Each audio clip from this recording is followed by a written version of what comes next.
The 30s in Australia were hard years. But by 1939, people were saying we were about to start a new period of prosperity and development. We had a heat wave. But that didn't stop Don Bradman hitting up 6 centuries on end. The hot weather was fine for the surf carnivals, too. Maroubra won the march past, again. In fact, all our champions were in form. Take the races. Ajax had been the favourite the year before. Now he piled up 18 wins on end. Quist and Bromwich were the young tennis stars. Yes, life was settling down again into a pattern. That was how we liked it. No surprises. Even the boat race. Shaw won it again, 3rd year on end. Europe was a long way away. We didn't want to be concerned with Hitler and his Nazis. It is my melancholy duty to inform you officially. We didn't want to be concerned, but in the end we had to, whether we liked it or not. Some came looking for adventure to escape the boredom of a humdrum life, but many more left jobs, families, security behind to answer their country's call. They put their ages back or forward, said they were out of work when they were in restricted occupations. Their eagerness broke through official barriers and public indifference.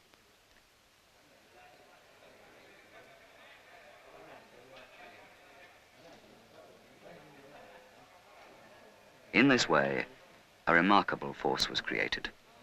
One with enough potential officers in its ranks of 20,000 to staff a force 5 times that size.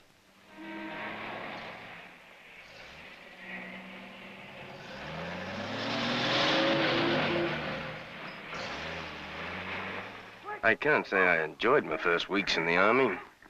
You see, coming from the militia, I knew how things ought to be run, and I told them so. I finished up training a whole platoon of raw recruits single-handed. 2 months after I joined up, they decided to march us through Sydney. We didn't expect much of a welcome, so we set out to make some people eat their words. I don't know who got the biggest surprise, them or us.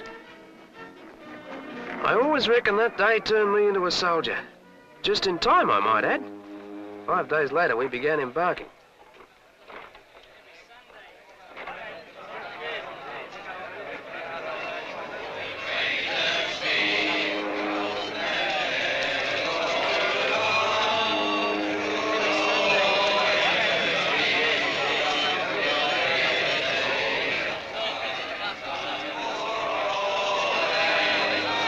It was supposed to be our secret, our going away.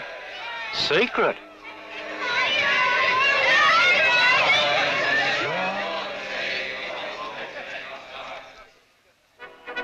On the morning of the 10th of January 1940, 4 liners left Sydney, carrying with them 6,600 men of the 2nd AIF. Led by 1 warship and with another on either flank, the convoy began its journey to the other side of the globe. On board, we tried to keep busy all the time. It helped to stop you thinking what those warships were there for. We weren't supposed to know where we were going, but the Germans evidently didn't know that. They announced it was Suez on the radio. They were right, too. We really didn't feel we'd left Australia until we arrived, and suddenly we were foreigners. That was the very first time I felt homesick.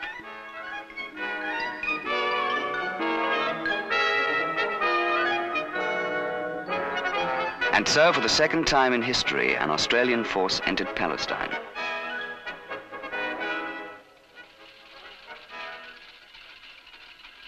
After landing at Kantara, they travelled across Egypt to the camp waiting for them at Julis.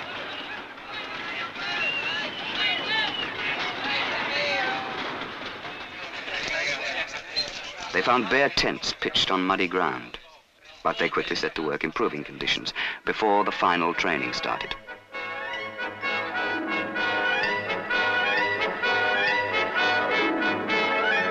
They trained under the wintry sky and on through the intense heat of the desert summer. They longed for action and felt ready for it. But the training went on until they ached physically and mentally for something to release the tension they'd built up. Then, after 9 long months, they got it in Libya against the Italian army.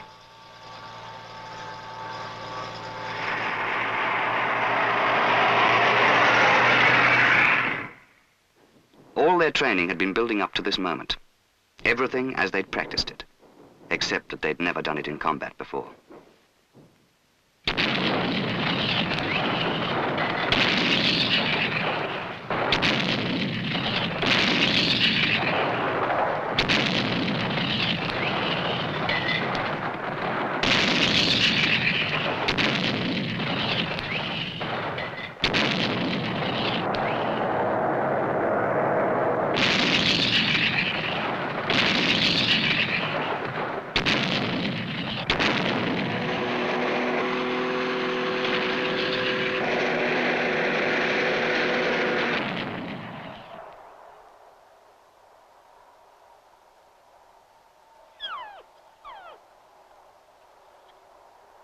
We saw plenty of Italian dead at Malaya and Tobruk.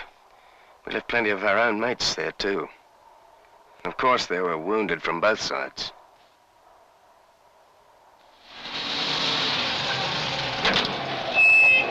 For days, the wounded seemed to pour in, and all the time a dust storm was blowing.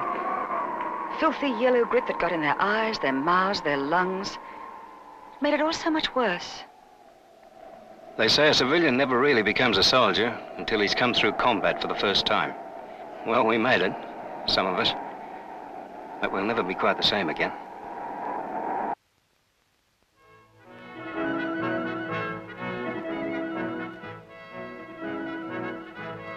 In March 1941, an emergency force consisting of British, New Zealand, Australian and Polish troops was hurriedly dispatched from Alexandria to Greece. Italy had attacked Greece without provocation the year before, and now Germany was massing her forces in Bulgaria, ready to advance. We knew before we ever put troops into Greece that the operation would be extremely hazardous, to say the least. But spirits were high as we moved north in the spring sunshine. The Germans were better trained than us, and there were many more of them. And those of us who knew this and knew the weakness of defensive positions and communications and the relative lack of aircraft defences and air power were gravely concerned.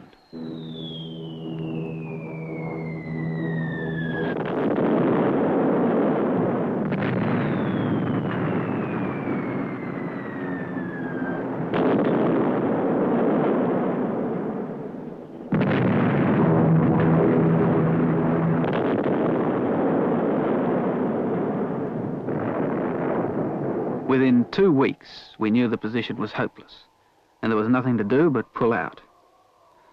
They got as many of us away as possible, but even so, 2,000 Australians were taken prisoner. Some of us were taken from Greece to Crete, where we fought and were again defeated.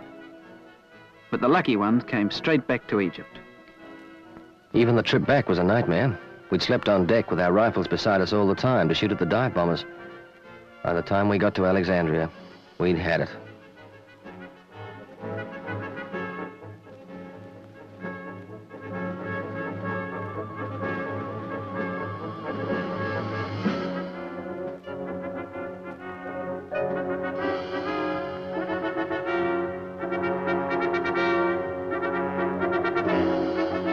In the middle of the year, Australia took part in a brief but bitterly fought campaign in Syria against the pro-German Vichy French, a tragic campaign waged against former allies.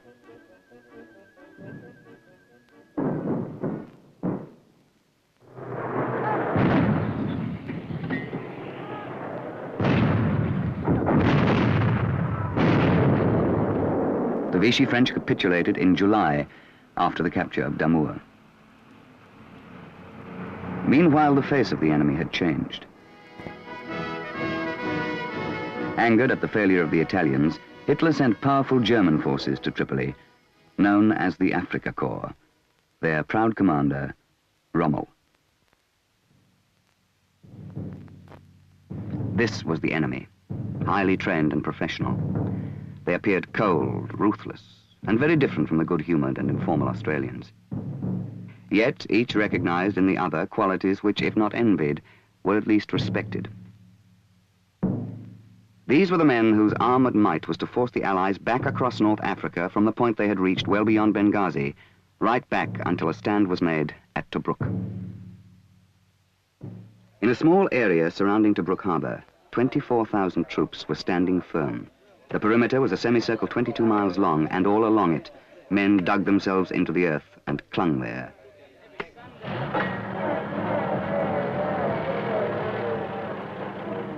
Makeshift and invention were the standing rules. Within the besieged area, supplies were running out. The harbour was cluttered with bombed hulks. Unable to move them, the troops had to unload what supplies got to them over the top. Holding the siege meant almost never-ending work for every man. We washed our clothes in salt water, as well as we could. Men who had stood to all night slept if they could in the heat of the day.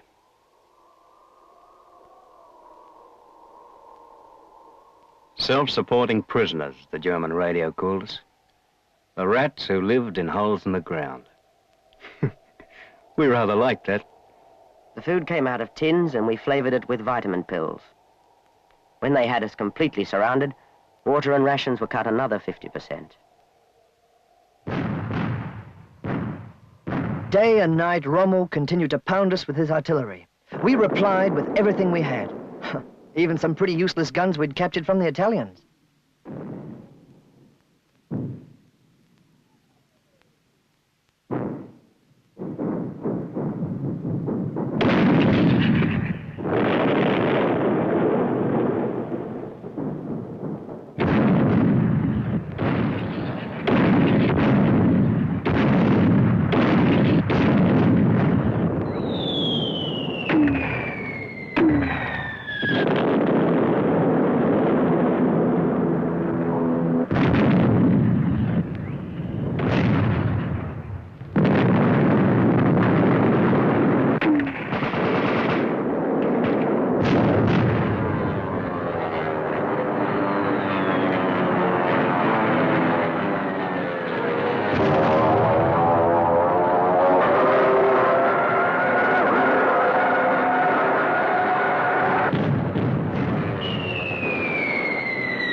Rommel did his worst, and the defense of Tobruk remained unbroken. He tried to batter and starve us into submission, but we held out, and in the end it wasn't us who cracked. It was them. When it was over, many of the survivors were in severe shock, some completely deaf from the never-ending barrage.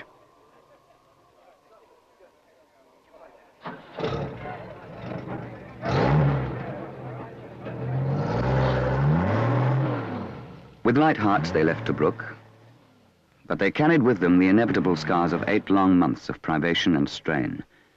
After retraining in Palestine and Syria, some men remained to take part in the great breakthrough at Alamein. The rest of the troops left the Middle East to take up the struggle on a new front, the Pacific. Going back was a bit different to going over. We used to laugh and horse about a lot on the way over. Of course, we were different too, I suppose. When we got the news about Singapore, I reckon we had a pretty fair idea of what those poor devils were going through. Just 2 days before the final relief of Tobruk in December 1941, 17 aircraft had flown over one of the islands of Malaya. The bombs they dropped announced to the citizens of Singapore and the world that a new enemy, Japan, had entered the war. They'd been expecting it for nearly a year. British, Indian, and Australian troops had gone there to prepare for Malaya's defense. These troops were different from the eager young men who'd left at adventure in '39. Many of them were middle-aged men who'd left their homes because they felt they had a job to do. Many more were boys straight from school. None had any combat experience.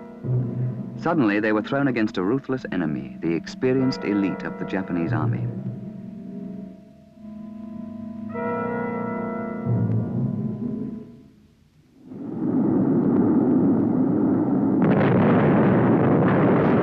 The Japanese had almost unchallenged mastery of the air. Their southward advance was swift and bewildering.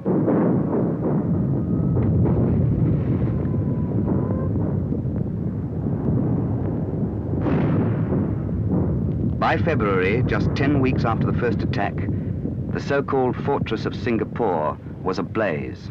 When Singapore surrendered, 22,000 Australians passed into Japanese hands. The men who poured into prison camp were exhausted, depressed, bewildered.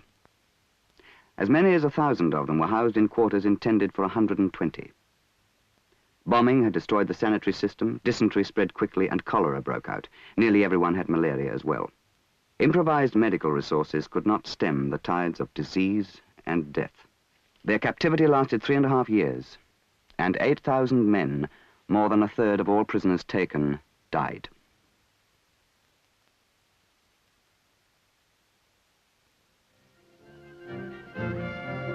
Meanwhile, Australia was preparing to fight a war on her own doorstep. Part of our militia had been in New Guinea already on garrison. Now, thousands of troops were landed at Port Moresby with all possible speed. It was everybody's war now. The Japs were too close for any messing about. The Allies had decided on a policy of beat Hitler first, so the war against Japan had to take second place in global strategy. To fight this holding war in New Guinea, Australia had to strain her resources to the limit and beyond. The Japanese had landed in the north and begun to move south across the mountains of the Owen Stanley Range. If they reached Moresby, Australia was only a stone's throw away, so we knew we had to stop them, or else. I went forward with them as a cameraman. They were mostly young men, but their faces were old, with the grim look of men going once again into battle. Cop this track report. Quote, not to be used by Europeans carrying loads. Natives must not carry more than 15 pounds. We carried up to 70 pounds.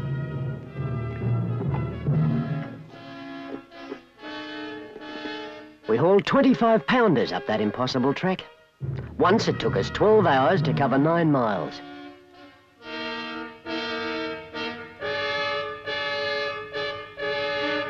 The greatest single problem in this campaign was supply. Native carriers and the soldiers themselves carried in heavy loads, but they relied on supplies from the air to keep them going. There were never enough aircraft, and pilots had difficulty locating dropping areas. Sometimes supplies dropped where they were needed, but often they were lost in the undergrowth or damaged beyond use on hitting the ground. After lots of patrols, we were too tired to eat much, which is just as well, because there wasn't much to eat.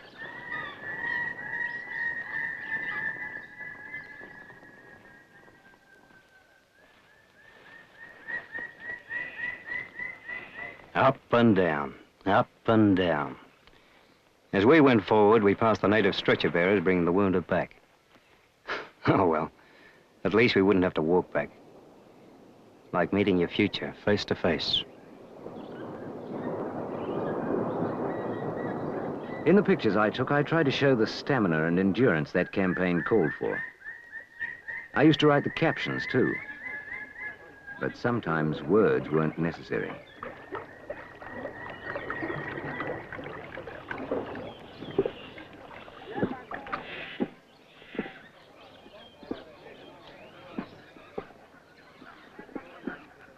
It rained and it rained until I thought the whole stinking island would be washed into the sea.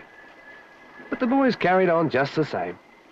We set up makeshift dressing stations as close as we could to the front line, but the fighting was so spread out, it was impossible to be everywhere we were needed. I don't know to this day how we saved as many lives as we did. Look, some of them were suffering from vitamin deficiency to start off with, plus a dose of malaria or dysentery, and frequently both. And then they got wounded on top of that. Well, the human body can take just so much. The worst cases we sent back to base hospital. I doubt if some of them ever made a full recovery.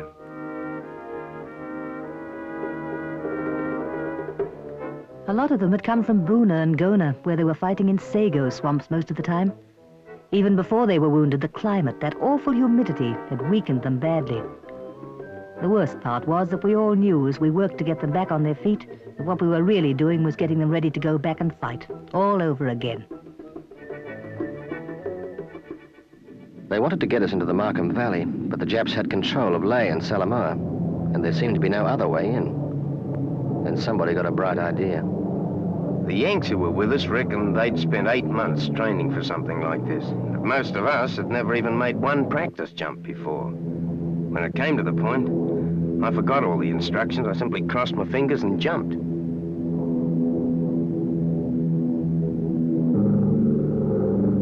There'd never been a campaign like this before. Jungle warfare stands every rule of battle on its head. We'd found that out pretty quickly and paid dearly for the mistakes we'd made. But now we knew enough to invent new rules. The right ones this time.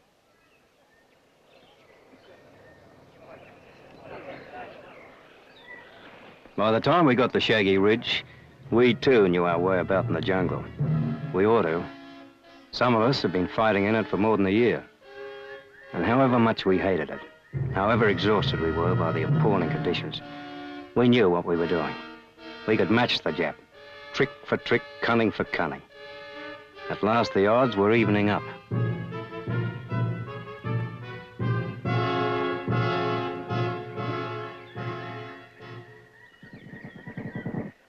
Each of them carried his own supply of ammunition and some rations. They were an army of individuals. They trained their bushmen's eyes to see things in a very different landscape.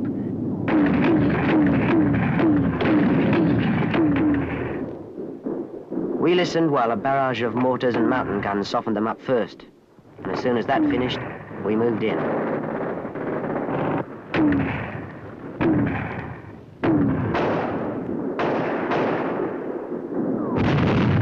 When you fought well, you were rewarded with another battle, until you got to feel you'd been in that stinking green hell your whole lifetime.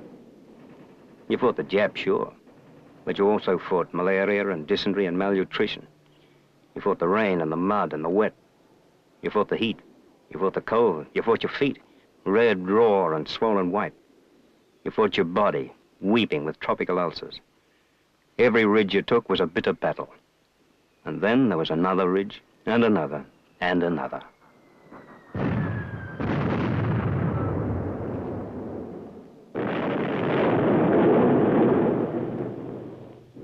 Milne Bay? Bougainville? Wow? Salamoa? Leh? Was this what you had to go on doing all your life? Did you have to fight like this right across the world until you beat them?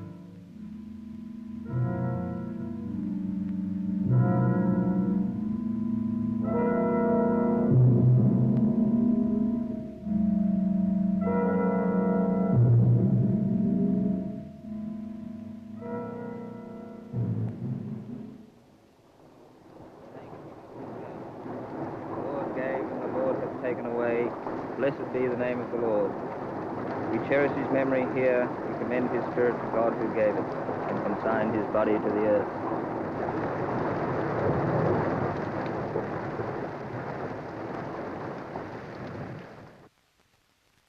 Ever since August 1942, jungle training schools had been established in the hills and gullies of Queensland. It was to these, when they left the Middle East in April 1943, that troops were sent to prepare for their service in New Guinea.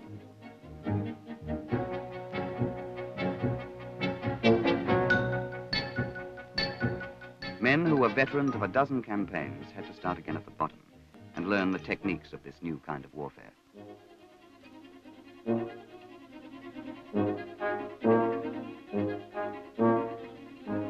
It was to here, too, that they returned in 1944 when their job in New Guinea was finished, to join with the reinforcements and train together for the last major campaign, Borneo.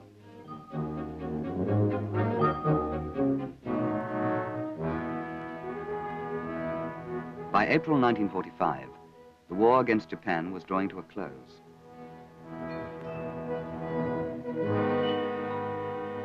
One of the last remaining tasks of the Australian troops was the capture of Tarakan, a small island off the coast of Borneo and the site of valuable oil refineries.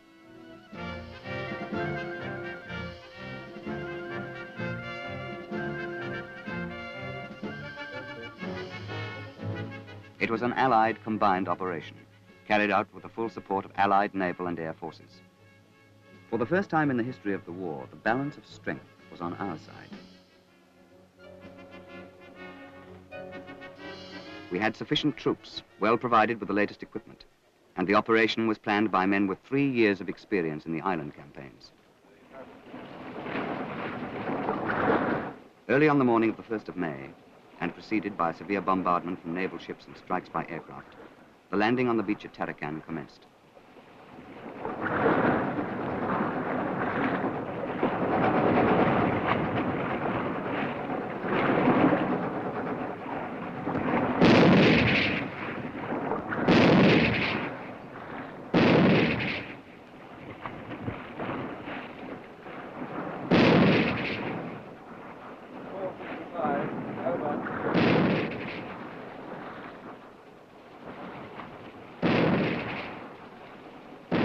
The approaches were difficult. The Japanese had set many mines and obstacles on the beaches and further inland.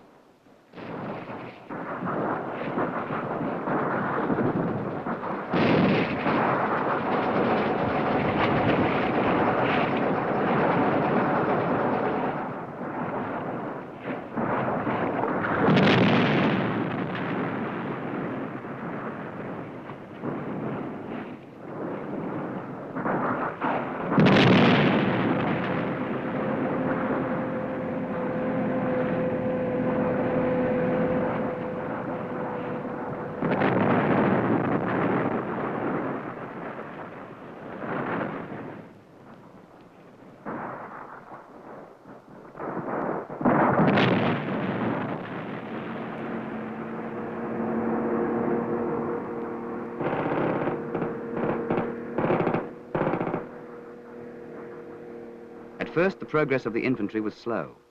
The interior of the island was hilly, and the enemy opposed them strongly with fire from well-concealed positions. The air was heavy with the smoke from the fired oil wells.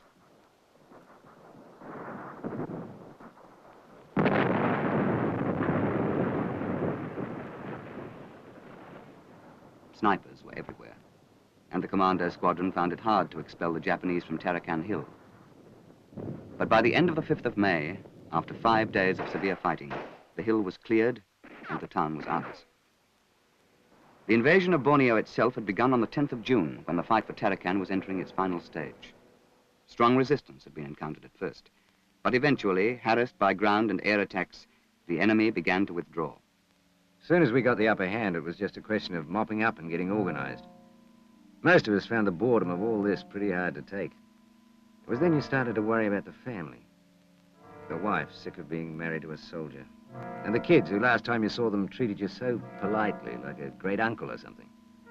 You wondered if it would ever come right again, when you got back. Malaria. It had been one of the curses right through the island's campaign. The discovery of DDT had at last given us an effective weapon against it. We must have sprayed tons of it about. The local boys helped us, and the result was that in the Borneo campaign, malaria was no longer a danger. If only we could have done the same in the early days of New Guinea.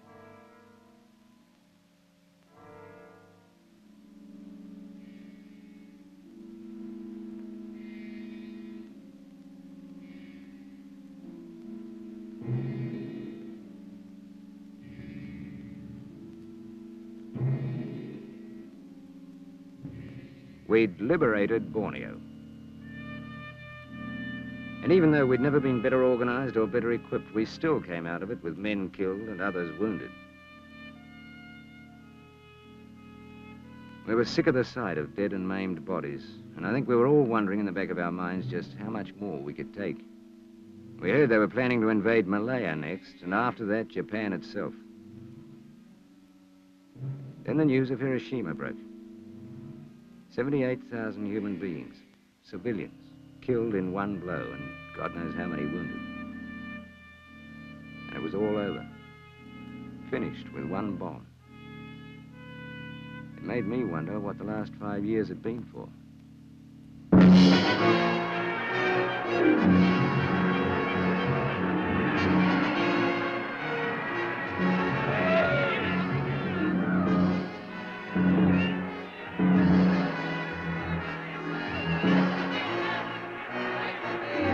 men came back, those who were left. Australians killed numbered 30,000. For those who did return, it would be hard to settle down to civilian life again, to take up where they left off. For some, perhaps, it would be especially hard. The Victory March of 1945 was a long time ago. We've all had a lot to do since then. And we've changed a lot, too. The emotions of the war years, the fears, the shocks, the sorrows have faded with time. And a new generation is growing up, to whom the war is as unreal as all events are that took place in that period called history, where things are done and forgotten. But the ones who were young that spring of 39, they can't forget. Good morning, boys and girls. The scars may not show, but many carry with them still the wounds caused by things seen and things done.